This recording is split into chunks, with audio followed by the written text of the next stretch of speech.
تحقیق بہت ضروری ہے. کبھی کبھی بسا اوقات یہ بھی ہوتا ہے ہم سنتے کچھ ہے, ہم مطلب کچھ اور نکالتے ہیں.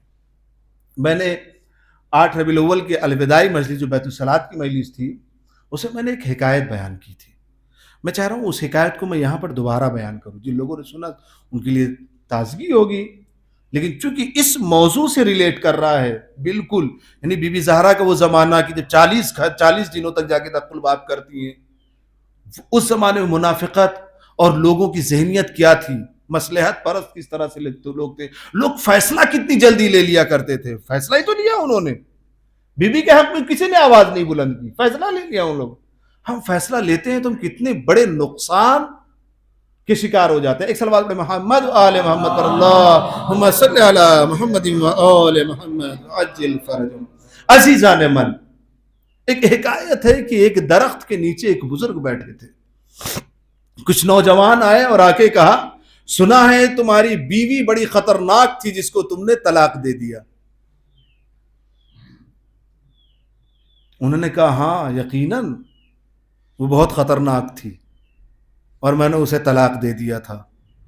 تو ایک نوجوان کہتا ہے کہ یہ تو مرد کی بزدلی ہے جو ڈر کے اپنی بیوی کو طلاق دے دے. تو کہتا ہے کہ بہت اونچے اونچے لوگوں تک اس کی رسائی تھی, اس سے ڈرنا تو بنتا ہے. اب یہ جو جملہ اس نے کہا, اس کے بعد اپنی سر کو اس نے نیچے تجسس میں نیچے جھکا لیا, اور جتنی دیر اس نے ابھی سر جھکایا اور یہ دوبارہ اپنا سر اٹھاتا, اتنی دیر میں سب نے فیصلہ لے لیا کہ اس کی بیوی جہنمی ہے, خطرناک ہے اور اونچے لوگوں تک اس کی رسائی ہے, اس کی بیوی جہنمی. سب نے سرٹیفکیٹ دے دیا.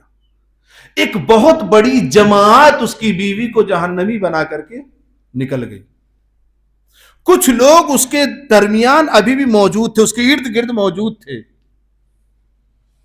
جو ابھی بھی جاننا چاہ رہے تھے کہ آخر ماجرا کیا تھا. اور وہ بزرگ جو اپنی یادوں کے جھروکے سے کچھ ٹھنڈی آہ بھر کر کے جب ابھرے اور اپنا سر اٹھایا تو بنا پوچھے انہوں نے اپنی داستان بیان کرنا شروع کر دی.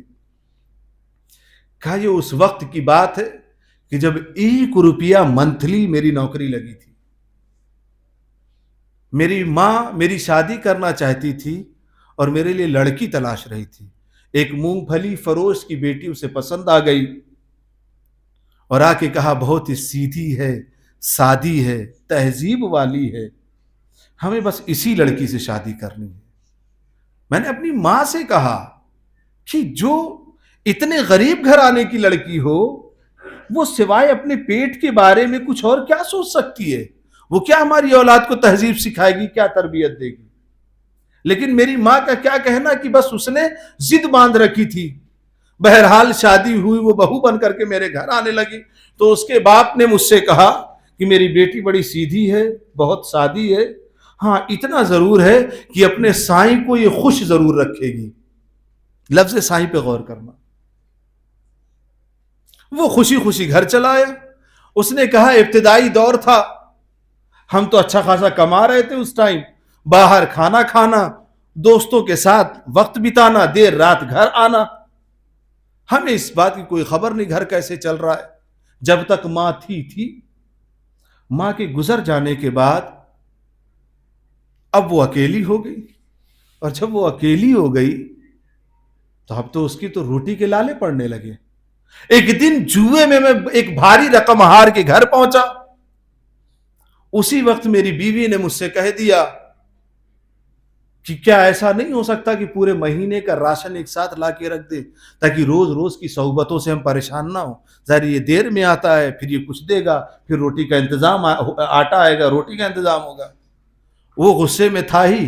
اس نے کہا میں نے اپنا ہاتھ اٹھایا اور وہ تھی بھی بڑی کمزور, وہ نیچے گر گئی جس کی وجہ سے وہ 2 دن تک بستر پہ تھی. اس کے باوجود مجھے ہوش نہیں آیا کہ مجھے اس کا خیال رکھنا چاہیے. ایک دن کا اس کے بعد سے اس نے اپنا سلنا اور پیرونے کا کام شروع کر دیا. بہرحال اس کی روٹی کا انتظام ہو گیا جو کہ پروردگار نے میرے سر رکھا تھا. وہ اپنی روزی روٹی خود دیکھنے لگی. سیدھی سادھی عورت.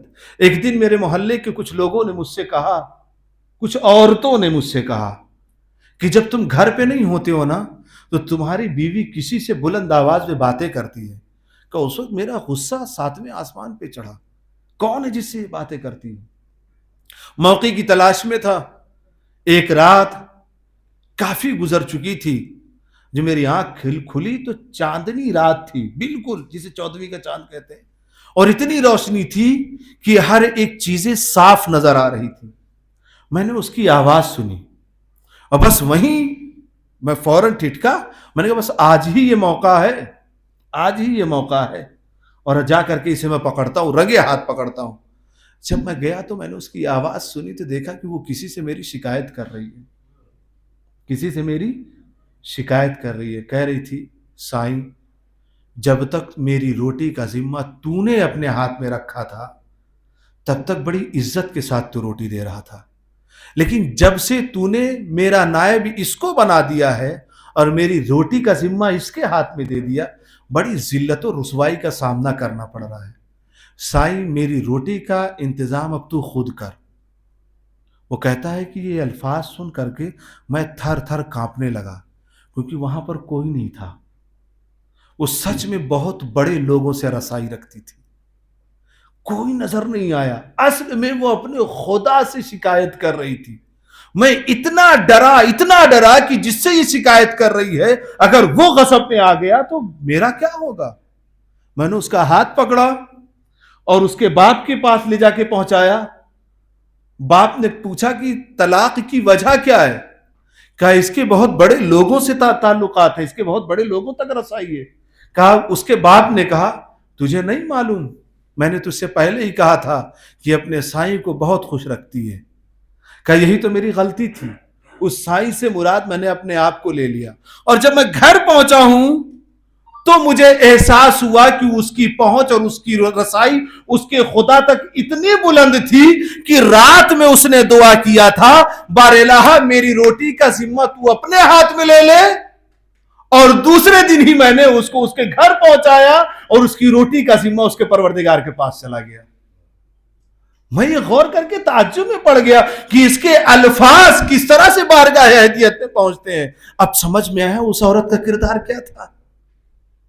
جو بڑی جماعت پہلے مرحلے میں اٹھ کے چلی گئی تھی وہ اسی عورت کو جہنم کا سرٹیفکیٹ دے کے جا رہی تھی. لیکن اگر جب آپ پورا واقعہ دیکھتے ہیں تب آپ کو سمجھ میں آتا کہ اس عورت کا معیار کیا تھا, اس عورت کا تقوی کیا تھا, اس عورت کی پرہیزگاری کیا تھی. کہیں ایسا تو نہیں آج کے زمانے میں بھی ہم ضروری نہیں کسی عالم, کسی ذاکر کے لیے, کسی کے لیے بھی تھوڑی سی گفتگو کے چکر میں ہم کسی کو جہنم کا سرٹیفکیٹ, منافقت کا سرٹیفکیٹ, ناصریت کا سرٹیفکیٹ, نسبیت کا سرٹیفکیٹ ہم بانٹتے چل رہے ہیں کہ یہ تو بے ایمان ہو گیا, اس کا ایمان خراب ہو گیا. کہیں ایسا تو نہیں. ہمیں ان لوگوں میں شمار نہیں ہونا, بلکہ ہمیں ان لوگوں میں شمار ہونا ہے جو صاحبان ابرار کی اطاعت کرتے ہیں اور سوچ سمجھ کر فیصلہ لیتے ہیں کہ کب ہمیں کیا بولنا چاہیے اور کس پر یقین رکھنا چاہیے. ایک سلوات پڑھے محمد والے محمد.